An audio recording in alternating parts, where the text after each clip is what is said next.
Sekitar tahun 2017 kalau tasih jadi ketua Ansor Pesantren niku beberapa orang mengabari bahwa ketua Ansor Pesantren harus disuruh sowan ke Habib Lutfi. Nah terus awal saya sowan 7 orang, diantaranya ada orang Yudi, beberapa orang gitu kan 7 orang itu. Di situ Habib Lutfi berbicara tentang makom, bahwa makom ini itu sebenarnya itu Syekh Tajuddin bin Abdurrahman bin Abdul Qadir bin Balil bin Yahya gitu kan, bin Yahya gitu. Nah waktu itu saya tanya, ngapunten Beb, itu jenengan data dari mana? Data OTP ada enggak? Nah si Habib Lutfi itu bilang bahwa saya itu diakui oleh UNESCO sebagai ahli sejarah. Saya ada silsilahnya. Nah jenengan mau bukti saya ambilkan di kansus, di ruang kansus. Oh nggih, kalau percaya Beb. Itulah mas bedanya bangsa kami dengan bangsa panjenengan. Bahkan saya ditanya, bapakmu tahu? Tahu. Simbamu tahu? Tahu. Buyutmu canggah? Ya enggak tahu. Nah itu bedanya dengan bangsa kami. Kalau kami merumput, kita jaga. Oh nggih. Beliau bilang bahwa makom ini berusia 527 tahun waktu itu. Dan Gunung Slamet itu awalnya namanya Gunung Karo. Lalu dirubah oleh beliau, Syekh Tajuddin menurut Abdi, itu menjadi Jabal Salamat. Merkani Irak Jawa jadi Gunung Slamet. Seperti itu. Nah terus, singkat cerita setelah bicara tentang sejarah ini, masyarakat pesantren khususnya NU itu disuruh mengadakan haul setiap awal maulid. Maulid ini. Memang jauh sebelumnya, niku Mbak Yai almarhum Mbak Yai Sukri ya, Mas Adrim, itu sering haul di sini dulu, tapi sekitar 19 tahun yang lalu itu sudah, setelah beliau meninggal sudah nggak haul lagi. Nah ceritanya beliau itu pengen ngadaki haul lagi, tapi cuman bukan Maulana Maghribi, jadi saya Tajuddin itu. Oke. Nah di berita ini kan saya bawa ke desa, saya rapat sama teman-teman, terus saya sowan ke Pak Yai Masus, Pak Yai Leman, gitu kan, ke Bulurah waktu itu, bahwa Habib Lutfi mau mengadakan haul di sini. Nah alhasil para pemerintah ini tak antar ke dalamnya Habib Lutfi. Cuma waktu itu Habib Lutfi masih di Istana Merdeka, masih acara wungon 17-an, hari nggak ketemu.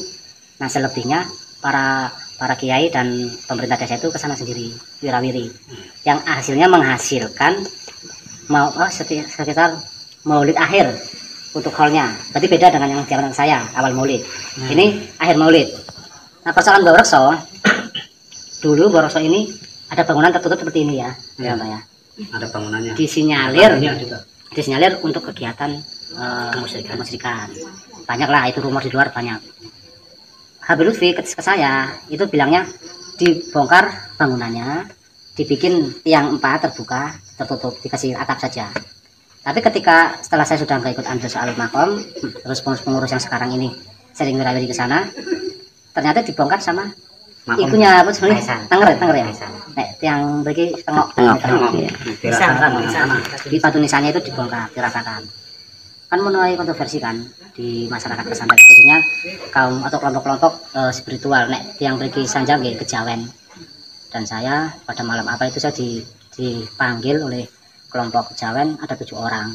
Itu kelompok istilahnya mbah-mbah semua itu. Priye masa ing jenengan tanggung jawab, jenengan sing marahi ngene-ngene. Aduh, ya oke maklum lah, mungkin nggak tahu kronologi bahwa sekarang pindah ke pengurus sih. Nah akhirnya kalau sanjang kalau Habib Mudor sampai bertemulah Habib Mudor di rumahnya Bapak Lurah Rohim. Waktu itu sudah ganti lurah, ganti kepala desa, sama kelompok-kelompok spiritual ini.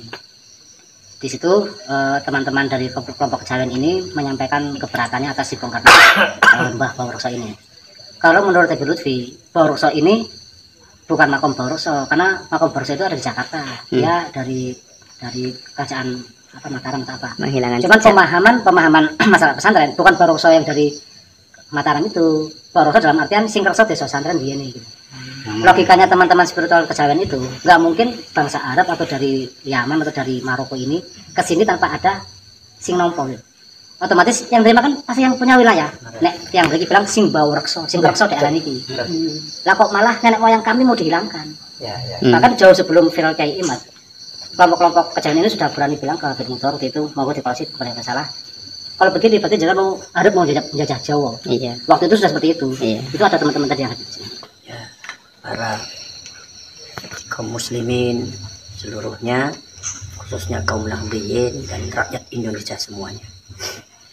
Malam hari ini kita menyaksikan dengan mata kepala sendiri bahwasanya ada satu pembelokan sejarah dan pemalsuan daripada beberapa makam yang sudah diyakini oleh para anak cucunya sebagai leluhurnya, dan juga ada beberapa makam yang dibangun secara palsu, sejarah dibelokkan.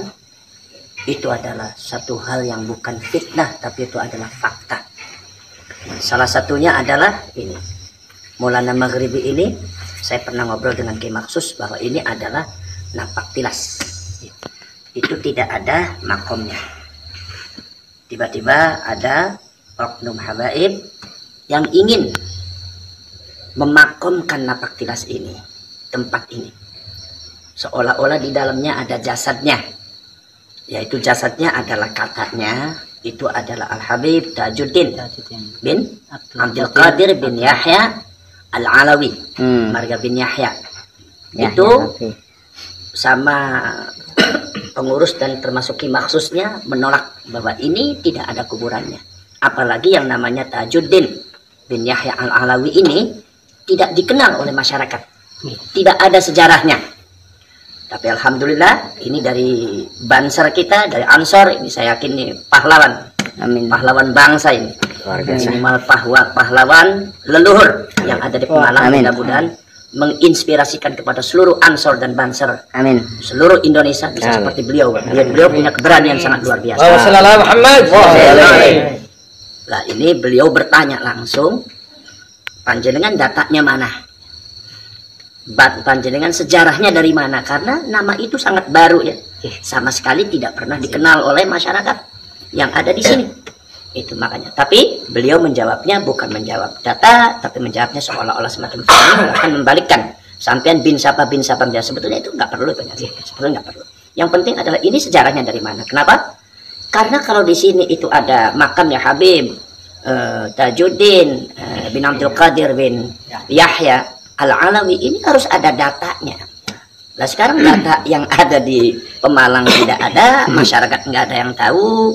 Kemudian juga dari sesepuh-sesepuh juga tidak ada yang tahu. Yang jaganya di sini juga nggak ada yang tahu. Nah ini gimana? Terlalu dipaksakan. Begitu ditanya jawabnya bahwasanya beliau sudah diakui oleh UNESCO. Itu sebetulnya nggak penting seperti itu. Masalahnya Pak, secara fakta bahwa masyarakat dan sesepuh ulama setempat tidak mengenal itu yang namanya Habib Tajuddin bin Abdul Qadir bin Yahya Al-Alawi. Jadi bukan berarti kita benci sama Habibnya, tetapi apa? Ini kebohongan. Ini tidak boleh dibiarkan. Ini tidak boleh dibiarkan. Makanya saya memberikan penghargaannya sebesar-besarnya kepada usahanya panjenengan. Ini saya anggap Banser yang berani. Luar biasa. Ini Banser yang betul-betul layak menjadi laskar sabilillah menuju jalan Allah. Mudah-mudahan saya harapkan kepada panjenengan jangan takut membela leluhur. Jadi jangan takut. Harapan kami ialah kembali seperti dulu, jadi Maulana Maghribi. Kontroversinya sebatas itu penjelasan, itu jasad. Di urusan kecil itu kontroversinya, jasad. Enggak, itu penjelasan, hanya itu. Ya. Dan itu nggak jadi masalah. Nah kemudian akhirnya ketika framing ada seperti itu, nanti framingnya kurang bagus. Ada dikotomi Arab dengan Jawa. Ini udah nggak bagus. Karena Arab dengan Jawa di Indonesia sudah campur. Ya kan? Lah, yang perlu diketahui bahwasannya Arab itu yang pada waktu zamannya Wali Songo itu juga berasal dari darah Arab, dari Hijaz. Cuma sudah ada yang ke Maghribi seperti Maulana Maghribi, kemudian ada yang sudah ke Uzbekistan. Itu kira-kira ya abad ke-9. Jadi masih zaman Hindu Buddha waktu itu Indonesia ya. Kalau Alawi masuk Indonesia kapan? Alawi itu abad ke-19. Nah, itu tahun 1832 kata Ki Agus Sunyoto itu. Itu jadi kontradiksi kan atas pertanyaan. Nah, makanya begini nanti begini. Jadi kemudian memang ada Arab Hijaz gelombang kedua datang kata Agus Sunyoto itu tahun 1790 karena ada gempuran daripada Wahabi waktu itu. Perang saudara akhirnya pada lari ke Indonesia juga. Kenapa ke Indonesia? Karena di Indonesia sudah banyak orang Hijaz. Wali Songo itu semuanya Hijaz. Bahkan sudah menjadi orang Jawa. Nah, kaum Arab Hijaz ini mendukung Indonesia. Kaum Arab Hijaz ini berkolaborasi dengan orang Indonesia.